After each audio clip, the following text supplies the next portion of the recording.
UPSC परीक्षा पत्र 2017 प्रथम क्वेश्चन। प्रश्न, संसार के आयताकार बस्ती प्रतिरूप की किन्हीं दो विशेषताओं का उल्लेख कीजिए। उत्तर, सड़कें आयताकार होती है और एक दूसरे को समकोण पर काटती है। दूसरा, ये बस्तियां समतल क्षेत्रों एवं चौड़ी घाटियों में पाई जाती है। प्रश्न 2, गरीबी रेखा से नीचे जनसंख्या का सर्वाधिक अनुपात भारत के किस राज्य में पाया जाता है। उत्तर, उड़ीसा। प्रश्न 3, भारत में किस प्रकार की सड़कें अधिकतम क्षेत्रों में आपस में जोड़ने का काम करती है। अधिकतम क्षेत्रों को आपस में जोड़ने का कार्य करती है। ग्रामीण सड़कें। उत्तर। प्रश्न 4, वर्षा निर्भर कृषि को कृषि ऋतु में उपलब्ध आर्द्रता नमी की मात्रा के आधार पर वर्गीकृत कीजिए। उत्तर, शुष्क भूमि कृषि। दूसरा, आर्द्र भूमि कृषि। प्रश्न 5, रूस में वोल्गा एक अत्यंत विकसित आंतरिक जलमार्गों में से एक है। स्पष्ट न्याय संगत कीजिए। वोल्गा एक नदी है रूस की जो आंतरिक जलमार्ग उपलब्ध कराती है। उत्तर, यह जलमार्ग रूस के विभिन्न औद्योगिक प्रदेशों को जोड़ता है। यह 11,200 किलोमीटर लंबी है। यह नौकायान योग्य नहरों को आपस में जोड़ती है। प्रश्न 6, विश्व स्तर पर भोजन संग्रहण के महत्वपूर्ण होने के ना के बराबर अवसर क्यों है। एक कारण स्पष्ट कीजिए। अच्छी किस्म एवं कम दाम वाले कृत्रिम उत्पादों का बाजार में आना, जिसके कारण विश्व स्तर पर भोजन संग्रहण विश्व बाजार में प्रतिस्पर्धा नहीं कर सकते हैं। प्रश्न 7, परिवहन व्यवस्था में योजक किस प्रकार नोड से भिन्न है। एक नोड दो या दो से अधिक मार्गों का सम्मिलन केंद्र होता है, जबकि दो नोड्स को जोड़ने वाले मार्ग सड़क को लिंक योजक कहते हैं। कोंकण रेल मार्ग किन्हीं तीन विशेषताओं का वर्णन कीजिए। इसका उत्तर, प्रथम, यह 760 किलोमीटर लंबा रेल मार्ग महाराष्ट्र में रोहा को कर्नाटक के मैंगलोर से जोड़ता है। दूसरा, यह 146 नदियों तथा धाराओं व 2000 पुलों एवं 91 सुरंगों को पार करता है। तीसरा, इसी मार्ग पर एशिया की सबसे लंबी 6.5 किलोमीटर सुरंग है। चौथा, कर्नाटक, गोवा और महाराष्ट्र इसके भागीदार हैं।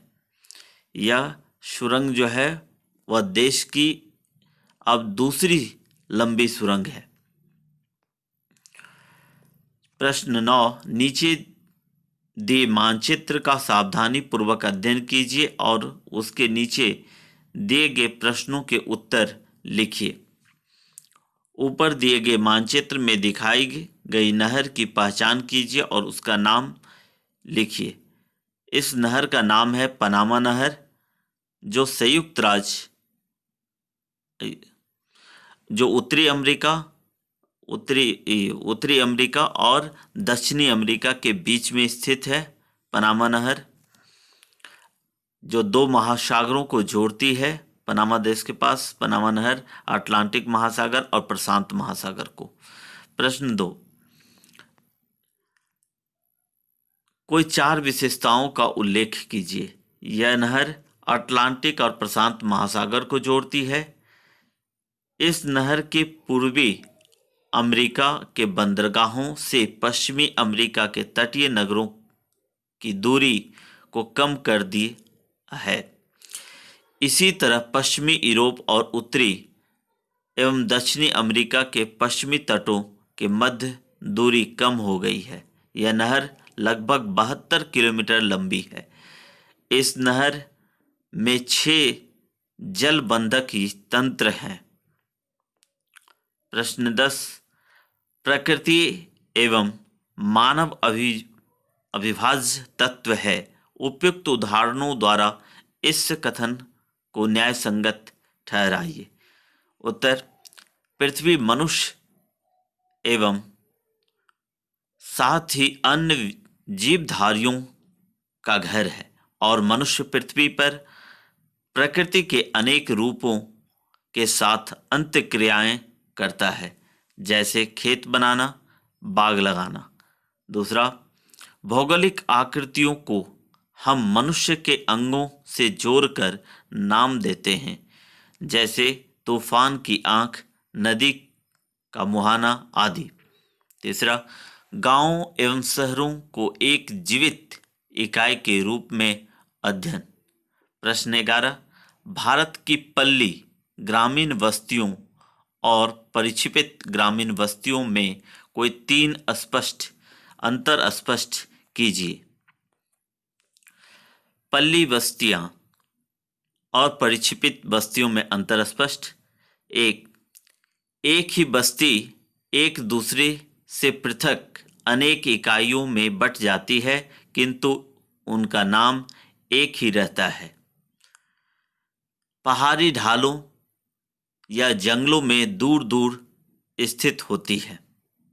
दूसरा, सामाजिक एवं मानवीय जाति कारकों द्वारा गांव का विखंडन होता है। दूसरा, दूर स्थित होने का कारण भूभाग एवं निवास योग्य क्षेत्रों के भूमि संसाधन आधार की अत्यधिक विखंडित प्रकृति। तीसरा, पल्ली बस्तियां ये पन्ना, पारा, नंगला, ढानी, पाली आदि नामों से जाने जाते हैं एवं मध्य एवं निम्न गंगा के मैदानों में पाए जाते हैं। तीसरा, परिक्षेपित बस्तियां ये उत्तर के पर्वतीय भागों एवं केरल में पाए जाते हैं। प्रश्न 12, नीचे दिए गए आरेख का अध्ययन सावधानी पूर्वक कीजिए और उसके नीचे दिए गए प्रश्नों का उत्तर लिखिए।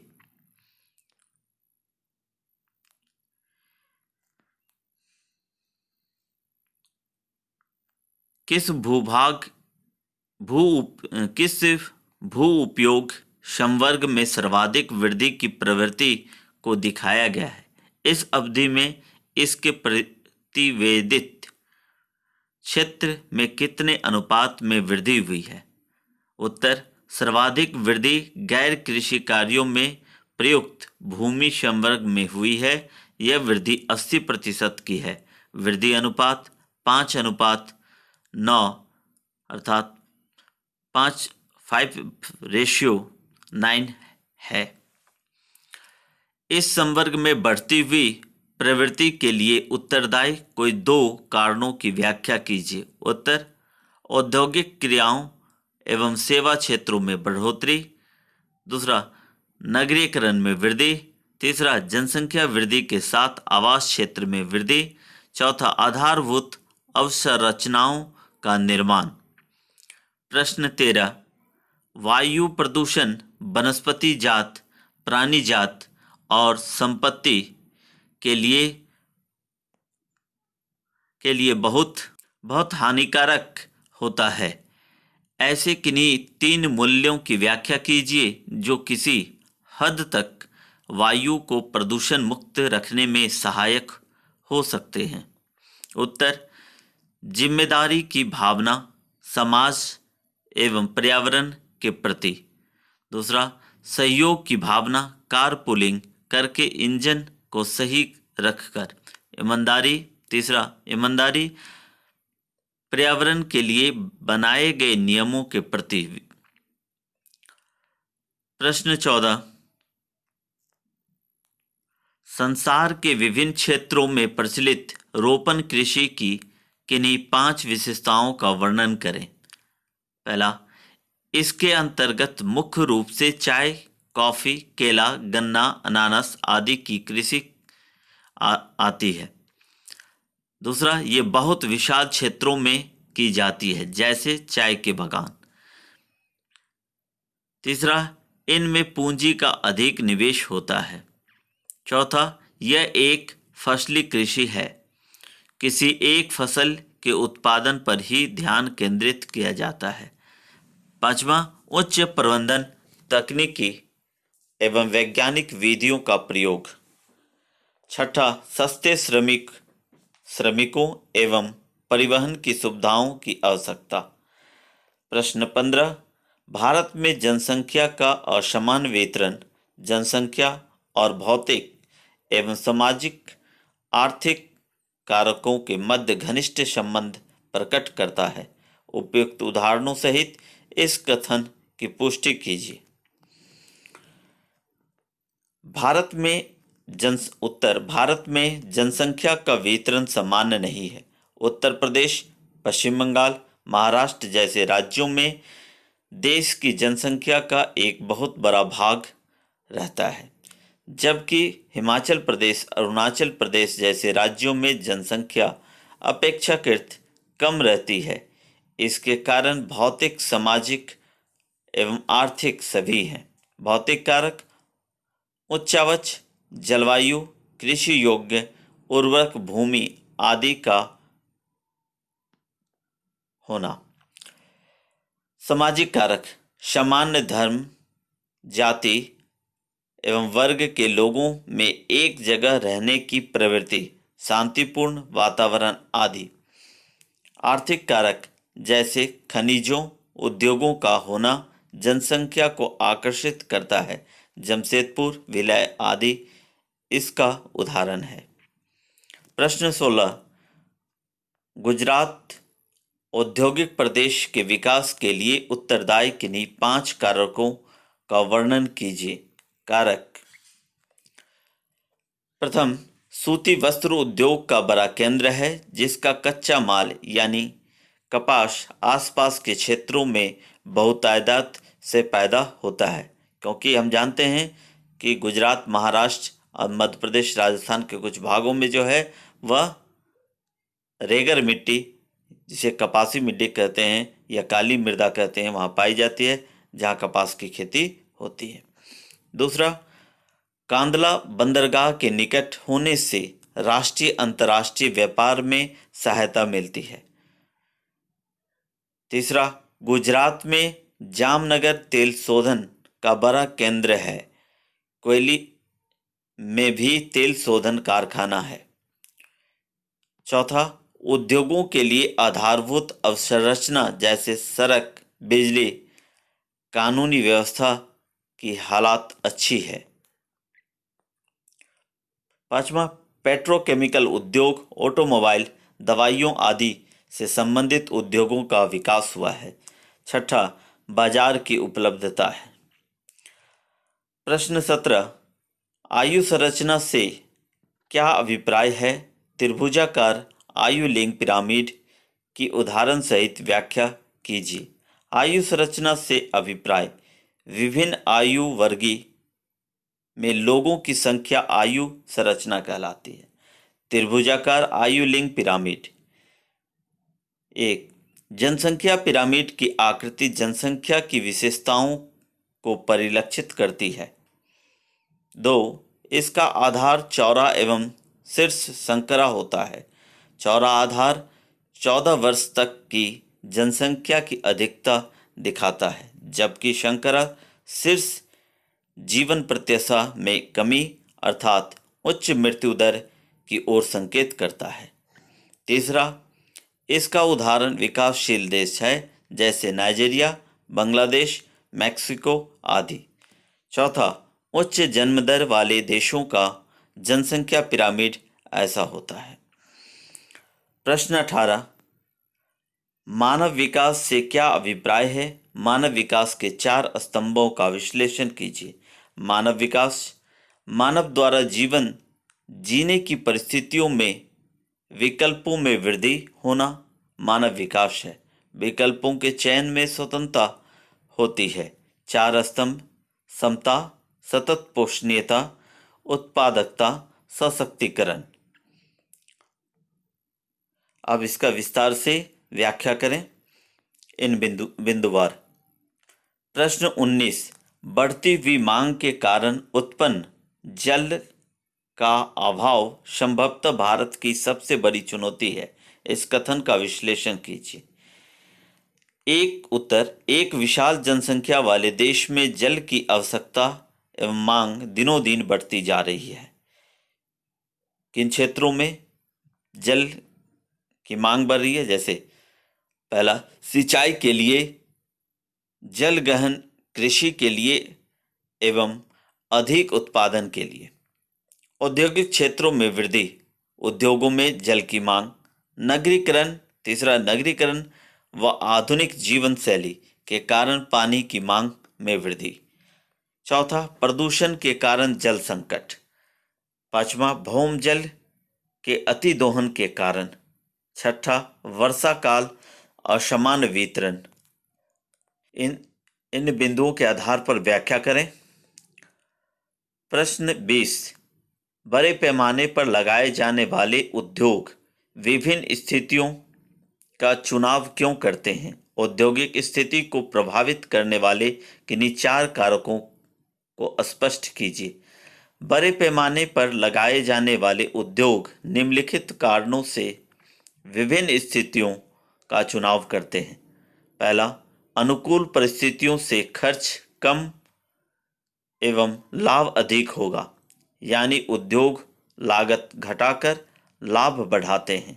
इसी तरह निम्नलिखित कारक उद्योगों की स्थिति को प्रभावित करते हैं। पहला, कच्चे माल की आपूर्ति। दूसरा, बाजार की उपलब्धता। तीसरा, श्रम आपूर्ति में आसानी। चौथा, परिवहन की अच्छी व्यवस्था। पांचवा, बिजली पानी की सुविधा। छठा, सरकारी नीति। इन बिंदुओं को विस्तार से व्याख्या करें। प्रश्न 21, संसार के दिए गए रेखा मानचित्र में दिखाए गए 5 भौगोलिक लक्षणों की पहचान करें और उनके सही नाम नीचे दिए गई जानकारी की मदद से उनके पास खींची गई रेखाओं पर लिखें। यह विश्व का मानचित्र देखेंगे। ए, क्षेत्रफल में यूरोप का एक बड़ा देश। क्षेत्रफल में यूरोप का एक बड़ा देश। आप जानते हैं कि यूरोप में सबसे बड़ा क्षेत्रफल की दृष्टि से अगर रूस के पास इस इंगित हो तो रूस यूरोप के सबसे बड़े देश हैं। अगर रूस के पास नहीं होता है, वह फ्रांस के पास चिन्हित हो तो दूसरा देश फ्रांस है।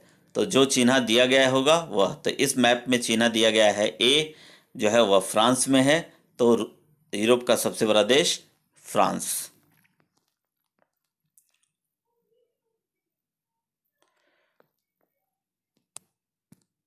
दूसरा, निर्वहन संग्रहण का प्रमुख क्षेत्र।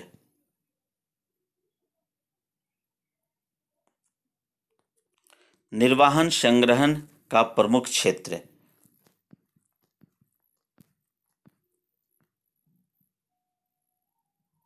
बी, निर्वहन का प्रमुख क्षेत्र साउथ अफ्रीका में जो दिया गया है वह अमेजन बेसिन। इसका सही उत्तर अमेजन बेसिन। तीसरा,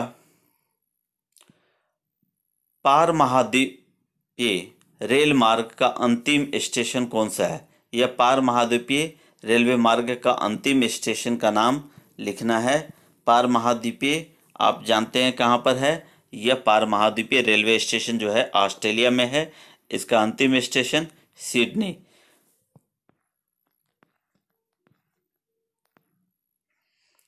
प्रमुख समुद्री पतन। डी, प्रमुख समुद्री पतन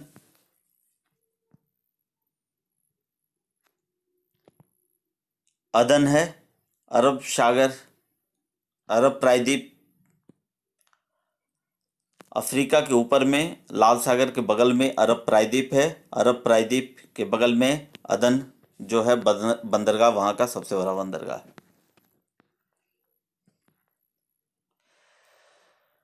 अंतर्राष्ट्रीय वायु पतन। अंतर्राष्ट्रीय वायु पतन ये यूएसए में शिकागो, उत्तरी अमेरिका के मानचित्र को देखेंगे, उसका नाम है शिकागो। भारत में दिए गए 22वां प्रश्न, भारत में दिए गए राजनीतिक रेखा मानचित्र में निम्नलिखित लक्षणों को उपयुक्त चिन्हों के साथ दर्शाइए और उनके नाम लिखिए। सर्वाधिक नगरीकृत राज्य 2011 की जनगणना के अनुसार सर्वाधिक नगरीकृत राज्य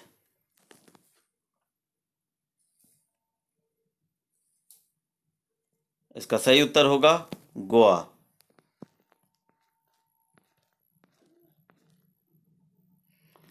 कपास का अग्रणी उत्पादक राज्य, कपास का अग्रणी सबसे ज्यादा उत्पादन किस राज्य में होता है? तो आप जानते हैं कि भारत में सबसे अधिक कपास का उत्पादन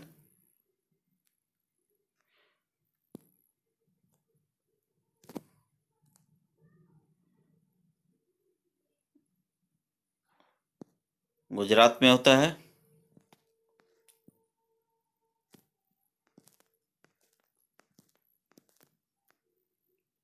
पंजाब में स्थित सॉफ्टवेयर प्रौद्योगिकी पार्क, पंजाब में जो सॉफ्टवेयर प्रौद्योगिकी पार्क है उसका क्या नाम है, ये बताना है। तो पंजाब में मोहाली।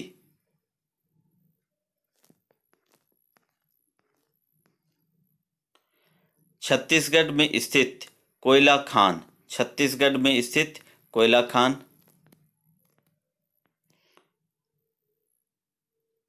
कोरबा, कोरबा जो है वह कोयला खान छत्तीसगढ़। उसके बाद अंतिम, कर्नाटक का अंतर्राष्ट्रीय वायुपतन, वायुपतन कर्नाटक में कौन सा है? ये विश्व का मानचित्र है, हम लोग भारत के मानचित्र में देखेंगे कर्नाटक में कौन सा है। बेंगलोर जो है वह कर्नाटक का अंतर्राष्ट्रीय वायुपतन है। इस प्रकार से आज का प्रश्न समाप्त होता है। यह 2017 का था।